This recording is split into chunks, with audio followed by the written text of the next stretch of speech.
নির্বাচনী জনসভাগুলোতে দেখছেন ভারতীয় জনতা পার্টির সভাতে কোনো লোক নেই, 5 জন 10 জন 15 জন করে নিয়ে ঘুরছেন। মানুষ তাদেরকে প্রত্যাখ্যান করেছেন, তারা বুঝে গেছেন। ওই কারণে কাউকে এনআইএর নোটিশ আসছে, কাউকে সিবিআইয়ের নোটিশ আসছে। অর্থাৎ কেন্দ্র সরকারের তোতা পাখি সিবিআই, এনআইএ, ইডি এদেরকে দিয়ে তৃণমূল কংগ্রেসকে প্রতিহত করে মানুষের গণতান্ত্রিক অধিকারকে লুট করার পরিকল্পনা করছে। এই পরিকল্পনা কখনো বাস্তবে রূপ দেবে না। বিকাশ দা,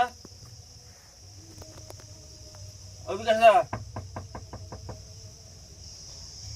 বিকাশ দা,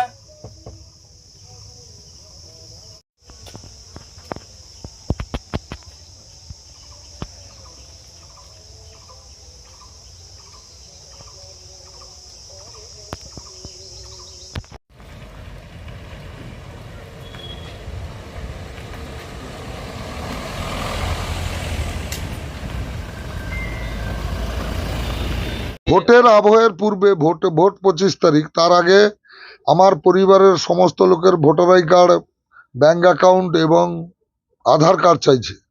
যে ট্রাঙ্ক খুলতে হবে, ট্রাঙ্ক ফ্রাঙ্ক খুলে ফেলছে, আলমারি টালমারি খুলে ফেলছে এবং তছনছ করার চেষ্টা এবং একটা বাজে প্রয়াস সিবিআই নাটক করার চেষ্টা করছে। এটা তো বিজেপি যেটা করতে চাইছে এলাকায়, শুভেন্দু অধিকারীর প্ররোচনায় এরা দীঘা লজে থেকে এবং কিছু টাকা উৎকোচের বিনিময়ে এই সমস্ত জিনিস যে প্রহসন করছে, এটা আমি আমার সর্বোচ্চ নেতৃত্বকে জানিয়েছি। আজকে আপনার বাড়ি থেকে কিছু নিয়ে গেছে?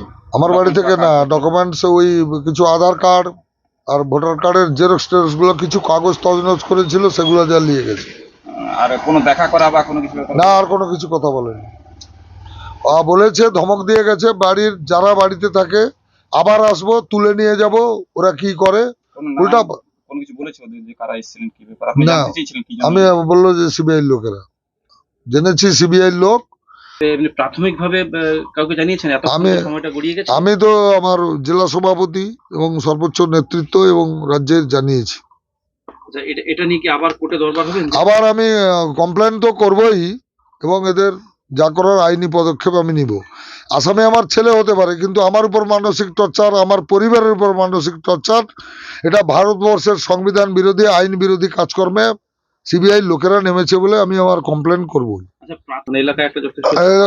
উত্তেজনা, চাপা উত্তেজনা এবং সন্ত্রাস কবলিত এলাকা বলে চিহ্নিত করে দিয়ে গেছে যেন মনে হচ্ছে। থ্যাংক ইউ, ধন্যবাদ।